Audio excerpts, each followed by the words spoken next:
In the headlines, ISWAP fighters abduct health worker, cut away food items in Borno. Gunmen kill 2 correctional service officers in Imo. Transport Minister insists Deep Blue contract follows due process. And on the foreign scene, Russian Foreign Minister says there is hope for compromise in talks with Kyiv. Hello and welcome to Trust News Update. I am Ayuba Ilya. Thank you for joining.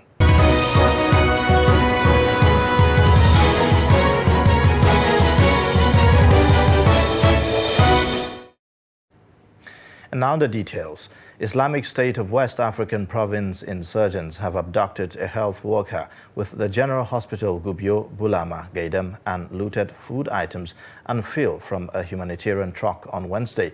The State Commissioner for Health, Juliana Bitrus, who confirmed the incident in Maiduguri, described the situation as unfortunate and disturbing. She said the abducted health worker is among those who remained at their duty post in spite of the challenges of the insecurity in the area. The report. Now, we'll bring you that later. Now, gunmen on Wednesday killed 2 prison warders in Okigwe town in Imo State. Reports say that the prison warders were ambushed by their attackers at the Umulolo section of the town in the morning, which caused panic in the area.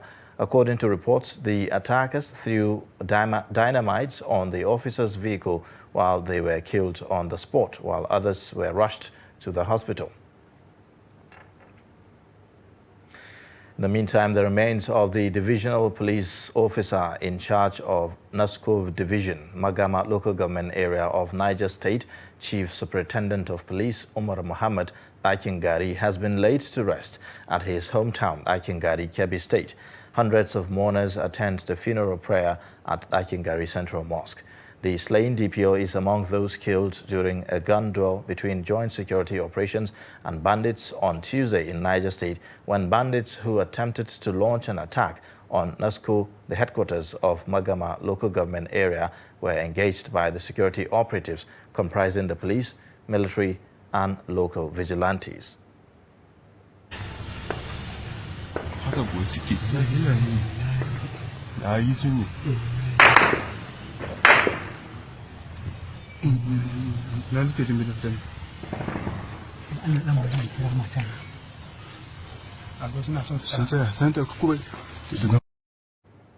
Staying with security matters, police in Borno State have arrested 5 suspects, including 2 soldiers, for alleged armed robbery and culpable homicide. Commissioner of Police in the state, Abdu Umar, on Wednesday in Maiduguri, said the suspect robbed a point-of-sale agent, Yusuf Usman. Umar said that during the robbery, which took place on February 6th at GSM Market, Bulumkutu, the gang shot and killed a man while another sustained injury.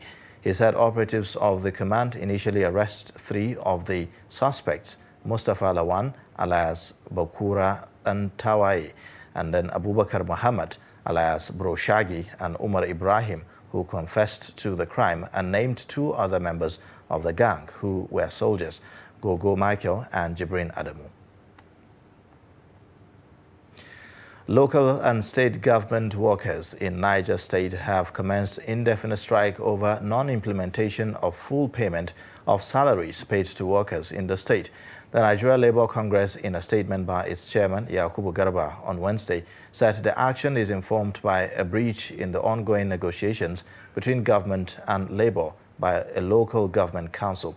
The statement expressed displeasure over alleged plans by some local government chairmen to play a fast one on the union and insisted that the strike will remain in force until salaries of workers in 25 local government areas are paid in 100% gross component. Niger State workers began a 7-day warning strike on March 8th, which extended by additional 14 days to allow for negotiations.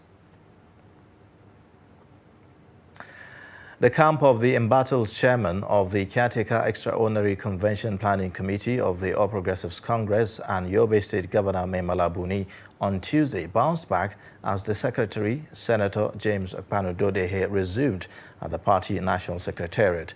This is just as the activities for the national convention of the party slated for March 26th commenced with the sale of forms to aspirants. According to a statement released by the secretary following a brief address to the press, he says the party was crisis-free, strong and remained united in giving the country the transformative leadership and good governance it promised during campaigns. Akpanu Dodehe added that the party had engaged a team of senior lawyers to address a purported court order halting its national convention. Our party is resilient and stronger than ever, and there is no trouble anywhere in our party. I have made a press release, which I will circulate to all of you with a press statement, and that's all I can say for now. Thank you. Former Chief of Air Staff and now Nigerian Ambassador to Chad, Abubakar Sadiq, is visiting Bauchi, his hometown state, where political associates believe if given the governorship ticket of the All Progressive Congress, he will turn the state into an industrial hub rather than civil servant state. Sadiq is believed to be nursing ambition to be the governor of Bauchi State after his retirement from military. Adamu Imam has details. Political associate of former Chief of Staff Air Marshal Sadiq Abubakar from the APC family has trooped en masse to show solidarity as he formally arrived Bauchi State to familiarize with his supporters ahead of political campaign that will commence soon according to INEC timetable. Honorable Salisu Barrow is one of the APC stakeholders in Bauchi State, acknowledged the resilience of Sadiq Abubakar to contest for governorship seat at the moment. You know that we are talking of capacity, we are talking of sincerity of purpose, we are talking of quality leadership. And this man, Ambassador Sadiq Abubakar, has possessed all these qualities. He's a man of proven integrity, who has contributed his quota to the development of the country, security-wise, economy-wise, and political as well. So he's so capable to, he has the capacity to lead Bauchi State out of the doldrum which found himself. Moso, a one-time Federal House of Representatives member from Ningi Warji constituency, expressed confidence saying that Bauchi will change from the state of civil servant into industrial hub if Abubakar wins governorship seat in the state. One, he has the human relation. Two, he has the know-how. One, he has the security aspect. And he is coming in to serve the people, not to serve what he or not what he wants to do, but what the people want. And that is what Bauchi wants. Because Bauchi should not remain a civil service state. Bauchi should industrialize. By the time we industrialize, you will have enough revenue to build infrastructure. That is what we are aiming at. While Ladi Sayawa, who commended Abubakar for accepting their calls to contest, according to her, people are not happy the way the state is being governed at the moment. Now we have to make it clear that this man is the right choice to be our next governor in Bauchi State. Thank God he has a listening ears. We beg him to contest for the seat. People are complaining too much now, so we are going to change. Earlier, the gubernatorial aspirant appreciated the people of Bauchi State for receiving him while accepting his ambition after serving the country as a military man, and now is ready to serve his state of origin if given the mandate. Adam Imam, Trust TV News, Bauchi. Now, Minister of Transportation Rotimi Amechi says the award of Deep Blue project followed due process from its conception, execution and completion. Amechi made this known during the investigative hearing on the award of the Deep Blue project to HSL International Limited, a foreign-owned company. The report. Invited to testify at the hearing are the Minister of Transport, Rotimi Amechi, and the Director from the BPP, Hezekiah Yusufu. Chairman of the committee said the investigation is not to witch hunt but set the record straight on the project.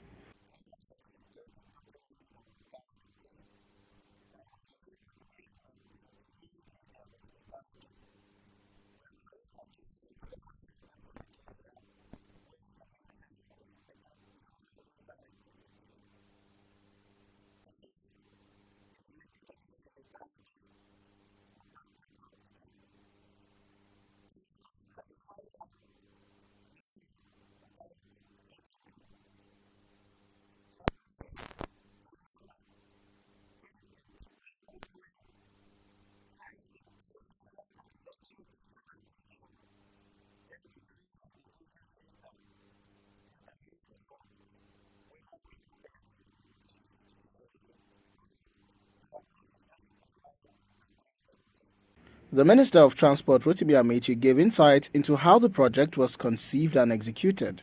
Amechi also reeled out the successes recorded by the project, which is appreciated with a reward for recognition in Nairobi, Kenya, by the African Union for reducing criminal activities on Nigerian coastal waters.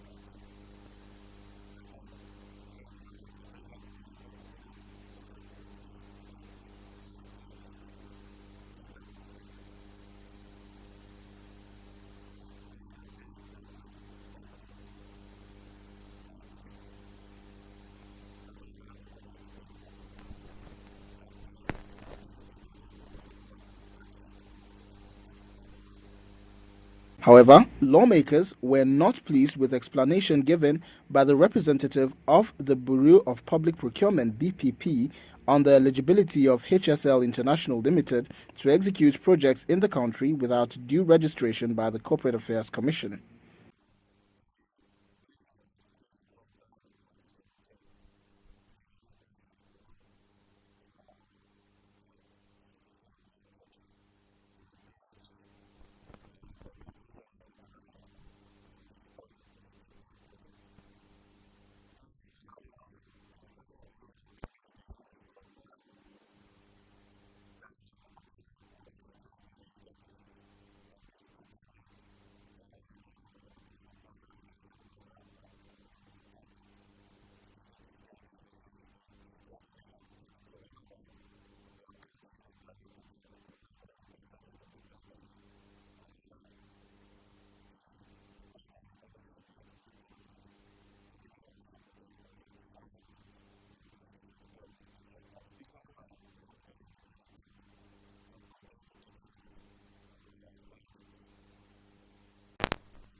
The committee, however, adjourned to take on Nemasa as it directed BPP to furnish it with documents supporting his submission on the eligibility of HSL International Limited and why it issued certificates of no objection to the company. President Muhammadu Buhari has approved reconstitution of governing board of the National Broadcasting Commission following expiration of the tenure of the former board. A statement released in Abuja on Wednesday by Special Assistant to the President Office of the Minister of Information and Culture, Segun Adeyemi, said the board has Bashir Omolaja Bolarinwa as chairman.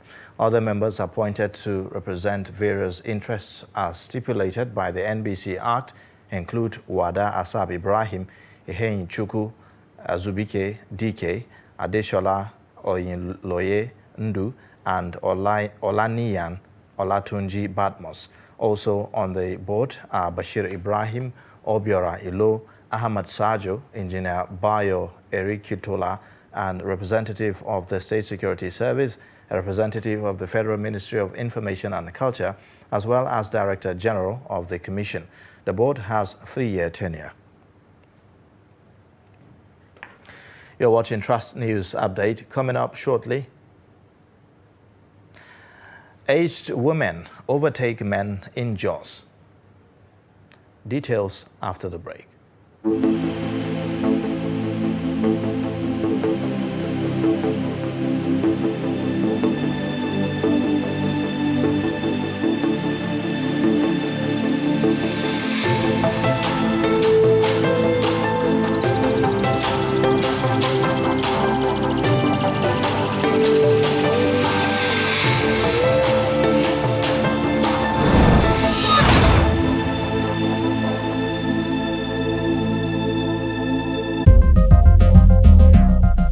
This is Trust TV, documenting the Nigerian story.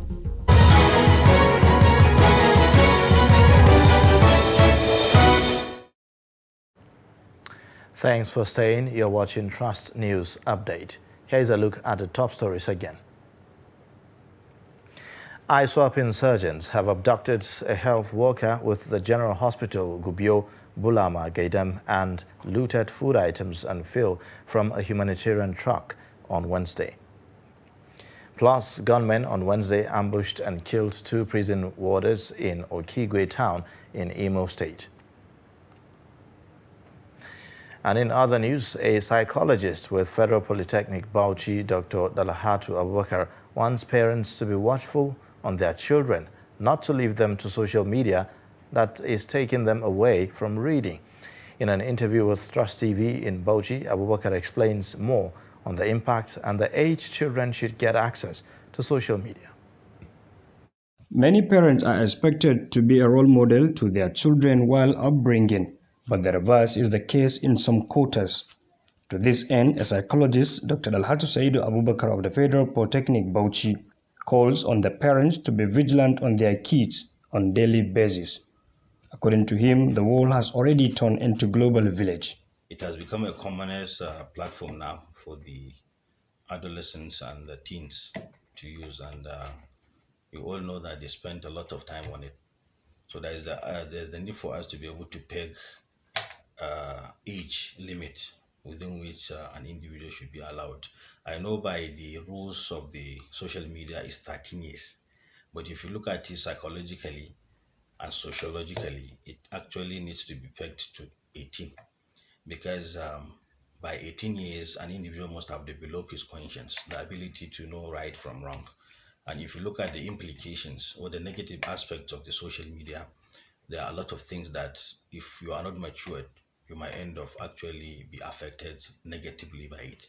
More so, parents who are essential ingredients in child's moral behavior share their views on how they feel towards using social media at all time by young adults. Social media helps in researches and getting reaching some documentations that are hard to reach before.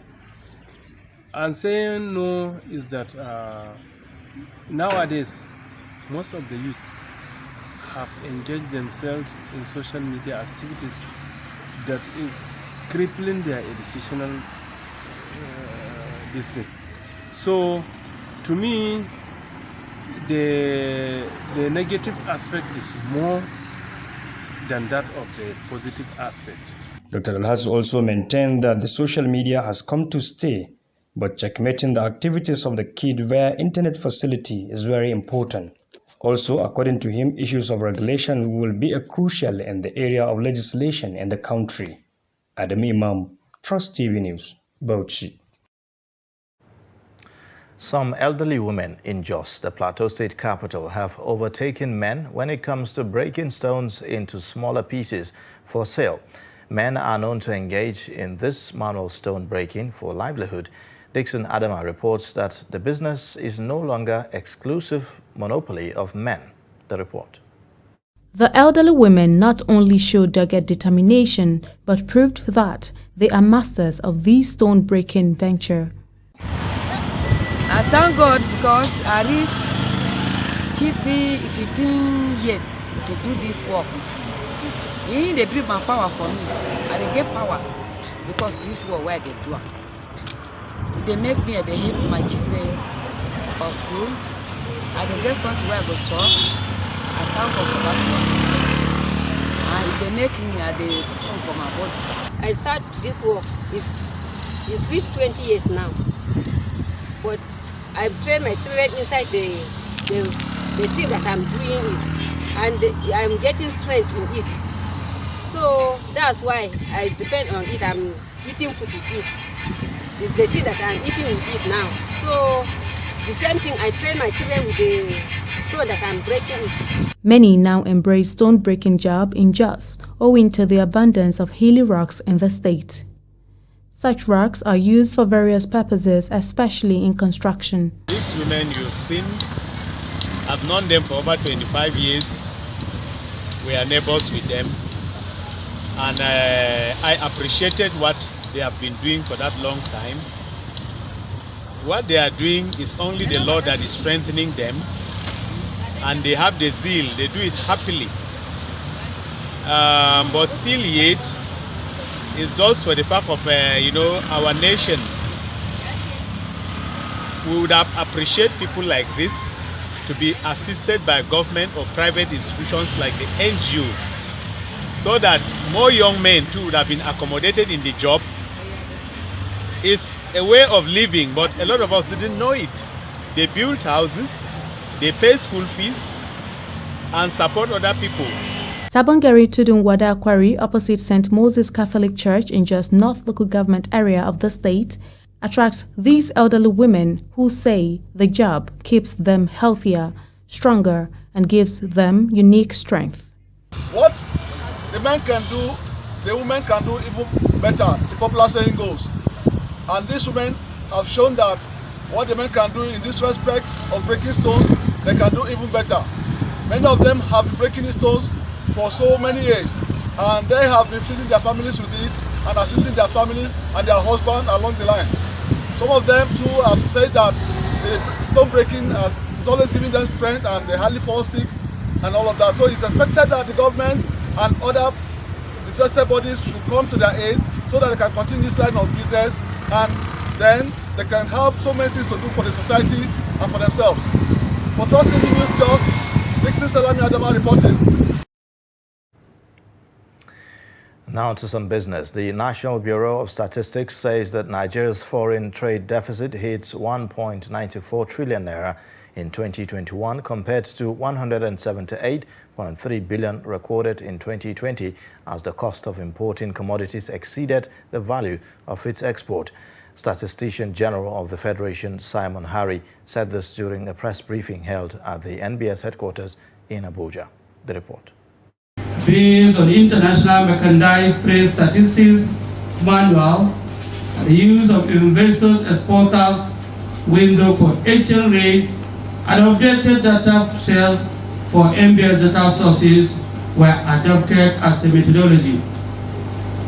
Accordingly, during the fourth quarter of 2021, total trade stood at 11,707,000,000 with export trade value of 5,766,000,000 and import trade value of 5,940,000,000, which recorded a negative trade balance of 173.96 billion naira. The report said that Nigeria's foreign trade grew 58% to 39.8 trillion naira in 2021 from 25.2 trillion naira the previous year.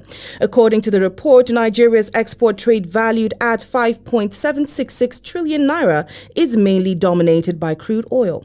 In terms of export, distinguished and gentlemen, the Nigerian export trade was mainly dominated by crude oil, which amounted to 426 billion naira, representing 74.04% of the total export during the fourth quarter of 2021.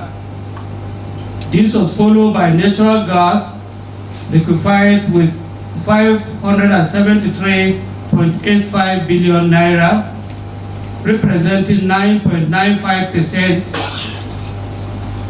floating of submersible drilling platforms with 265.33 billion naira. Harry also gave figures on Nigeria's main imports. Urea, whether or not in aqueous solution, with 208.05 billion naira, representing 3.61%. On the other hand, major products imported were motor spirit, value at 1,443.91 billion, representing 24.54% 3.31%, followed by durum weight value at 397.19 billion. The report also brings to light Nigeria's major export partners. In exports during the fourth quarter of 2021, were one India with 874.86 billion naira, Spain with 789.23 billion naira, France with 485.35 billion naira, the Netherlands with 423.85 billion naira, and Indonesia with 288.10 billion naira. Nigeria's top import trading partners during the period under review were China with 1.65 trillion naira, Belgium with 613.28 billion naira, India with 430.38 billion naira, the Netherlands with 416.52 billion, and the United States of America with 340.36 billion naira. Chamun Dabeng, Trust TV News, Abuja. Now, on the foreign scene, Russian Foreign Minister Sergei Lavrov on Wednesday stated that there is some hope for reaching compromise for a concrete resolution on the ongoing war. Lavrov's statement comes against the backdrop of the scheduled peace talks between Ukrainian and Russian delegates, which is set to be held for the 6th round on Wednesday, March 16th. Earlier this week, Ukrainian President Volodymyr Zelensky confirmed that the delegates will hold regular discussions on the burgeoning war over video conference format. The war in Ukraine has intensified by the day, claiming lives of over 1,000.